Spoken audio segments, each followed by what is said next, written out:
Hey everyone, good morning.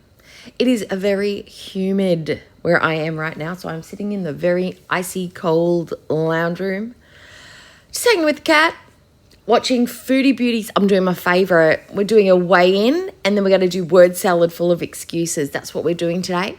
I am going to be skipping the Julia update because unless I've heard the words, she's been spayed and she's totally fine, I don't want to hear anything. Don't want to know about it. Hey, are you ready? Because I'm ready. I'm so ready. Let's go. November 14th.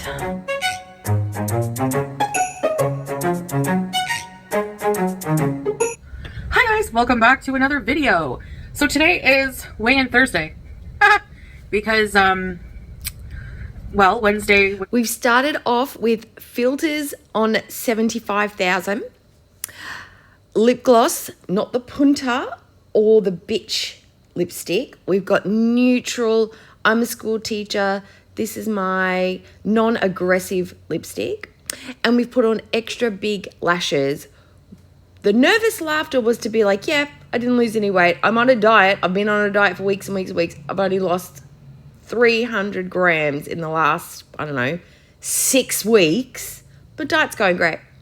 But all of this is to distract. It's all distracting. It's like, hey, laugh. I love it. It's all like, I know I'm a failure, but let's just laugh it away. Yesterday, and I was just still too exhausted from the camping trip, unpacking and yada yada yada. And so yeah, FYI, I am going to do a reaction to the camping trip. I've just got to edit Sala out because I have some thoughts about that place that some other people don't have, but I'm just going to, it won't be massive, but I am going to do a reaction to it. I've just got to sit down and edit Sala out. That's that. I'm kind of sore, like sleeping on the sofa, sleeping on the ground, did a toll kind of on my... I don't understand how she would be sore. I mean, she's got no muscle tone and she's built like a mattress. You'd think she'd be the one person that would do all right sleeping on the ground. She is nothing but soft insulation. It's weird, but okay. Sciatica, but I'm feeling a lot better today. I slept so good in our bed. We have a really, really comfortable bed from really comfortable mattress from IKEA, and it's just like sleeping on a cloud, and I love it. So anyway, there's no place like home, right? There's no bed like your own bed. Your bed could literally be a piece of cardboard, but because it's your bed, you love it. I don't know. Anyway, the human brain is weird. So as you saw from my weigh-in, I think I'm up a little bit from last week. I'll post last week's weigh-in here as well. Anybody else out there, when you are deliberately on a lifestyle plan, eating plan, diet, whatever you want to call it, you know exactly where you are sitting. Especially someone like Charlotte who's trying to lose weight. She would remember the number and the number would sit in her head. It'd be stamped in there. And she's trying to pretend I'm up from last week. I'm surprised. I'm actually pleasantly down. Girl, you knew exactly how much you weighed. Stop lying. So, I mean, I'm not surprised because I've been dieting on and off, mostly going over my calories a little bit each day. Not too bad. That's why there's not like a huge gain or anything like that. Babes. Do you know how much you've got to eat to maintain your body weight? You've got to be eating at least 3,000 calories a day to maintain. So for a 300 gram loss, that means you maybe had a deficit, I should say, maybe one day, or you drank so much water yesterday, you flushed a bit of your water weight out. You're looking a bit puffy today, so I'd say you hit the ramens. You have to be eating at least 3,000 calories a day. How many calories a day are you allocating yourself? 1,600, 1,800, 2,000. You are not measuring properly or straight up lying to yourself or just trying to make excuses right now. Overeating by just a little bit, not too bad. That is scientifically impossible.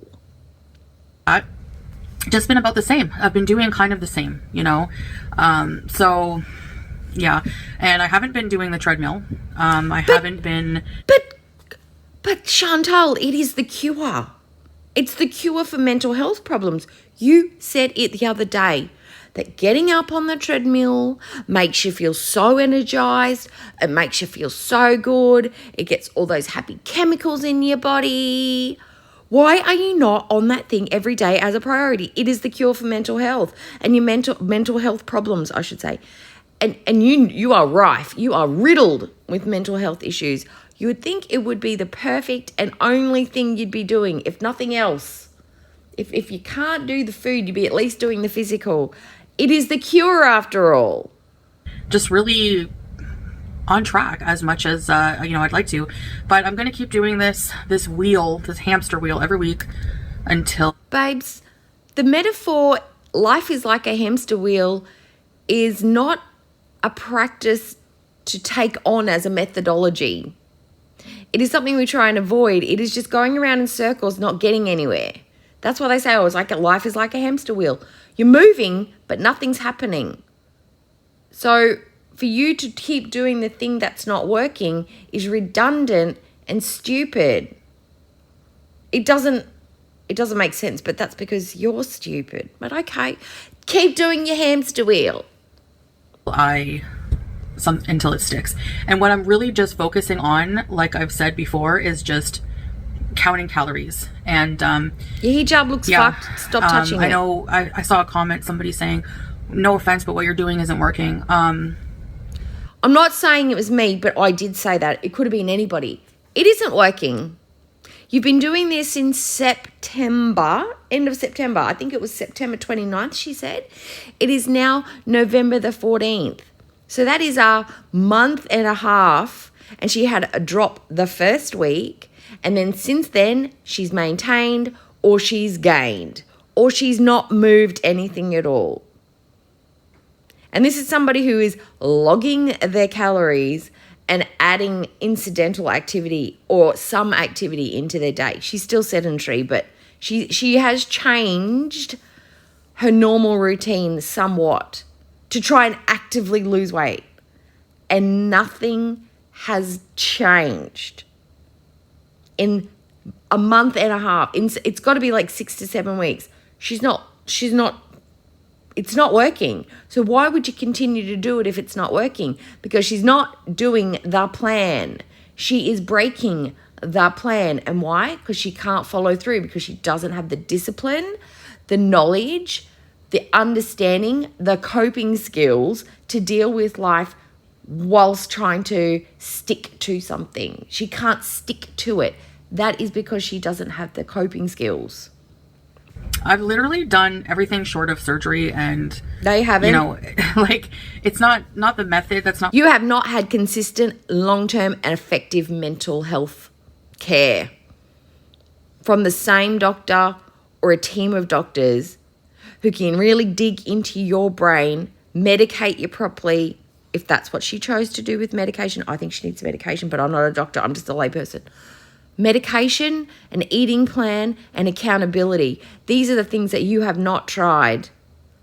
Weight loss surgery doesn't do anything unless you've got those things. You can't just do weight loss surgery and the weight falls off. You have to have all of those. You have to have accountability. You have to have discipline. You have to have desire. You have to have need. And you have to have a team of people behind you pushing you along. You have not tried those things.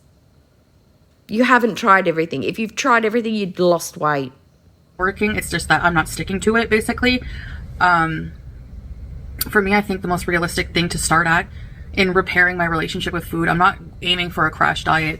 Like I've said before, I'm trying to just repair my relationship with food to start. Eating 1,800 calories a day and adding in more exercise is not a crash diet. It's a healthy lifestyle.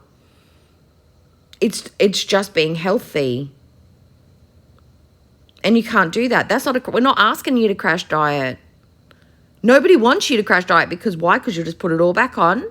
We want you to think about life, how long you want to live it, and eat and move accordingly. And I do still have some notes. Actually, I found an old notebook of when I was seeing a therapist who was very big on intuitive eating and repairing people's relationships with food. She's worked with a lot of people with binge eating disorder, and so she worked with me for a little while, and I found the notes from that. So I think this is an entire fabrication. So she gave everything she owned away. She took only her clothes with her and her makeup and her 1 or 2 janky pairs of shoes.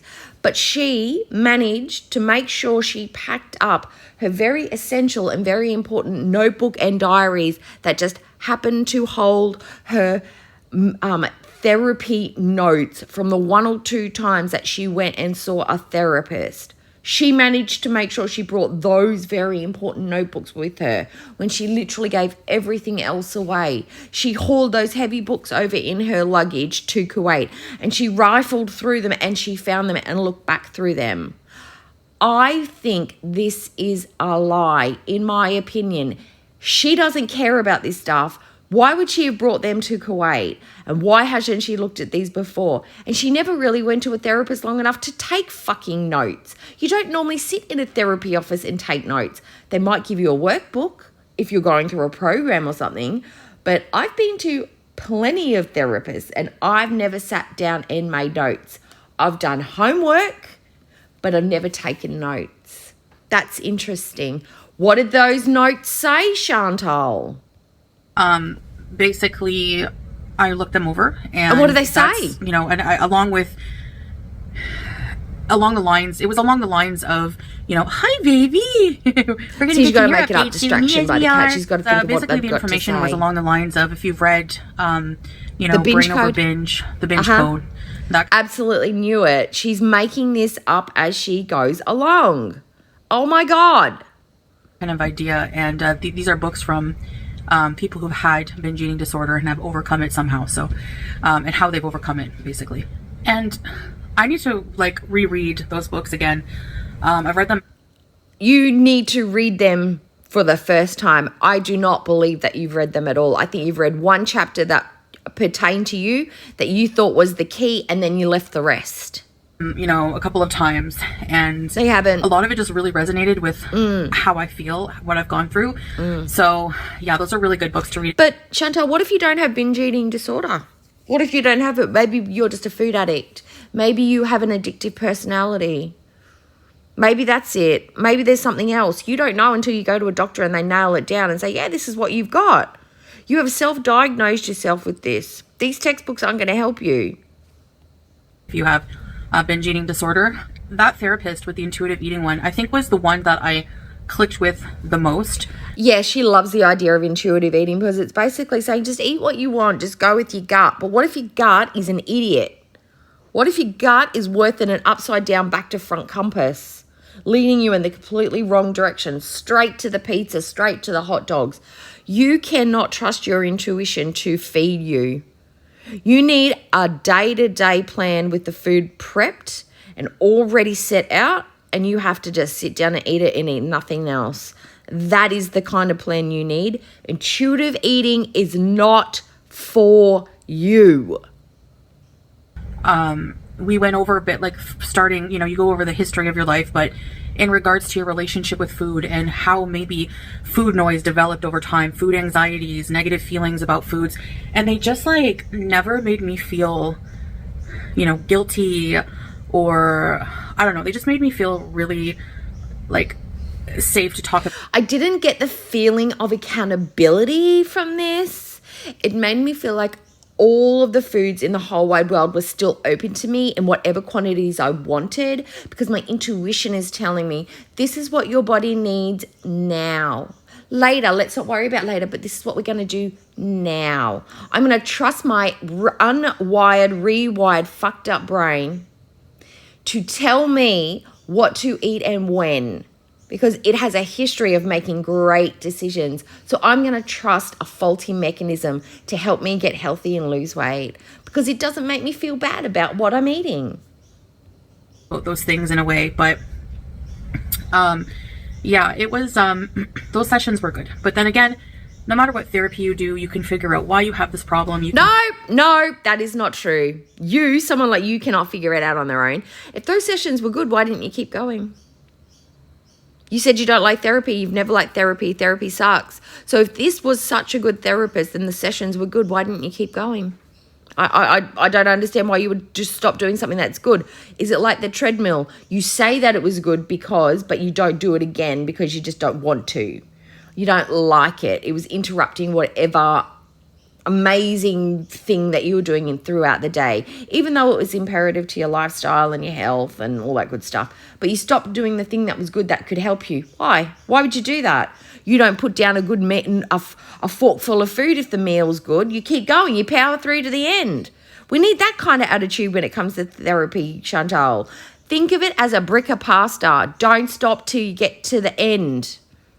Figure out where this disorder develops. You can figure out all these things, but you have to still apply yourself, right? These are just tools. You have to apply them. This is all just waffle. This is all just garbage. She is just saying words. She doesn't believe a single goddamn word of this. You know, a tool without proper use is useless. It's, you know, doesn't do anything. So, you know, I know these things, and I don't think it's fair. It's just been your anniversary. You shouldn't talk about Salah like that. Yes, he's a tool, but I'm sure he can do some stuff. You know, people with obesity or eating disorders know these things. It's just that, you know, it's just very, very hard to do, and I haven't been fully successful yet. So, or successful at all. So I'm going to keep doing this hamster wheel, this cycle, whatever you want to call it, and make fun of whatever. I'm going to keep doing it every week until the consistency grows.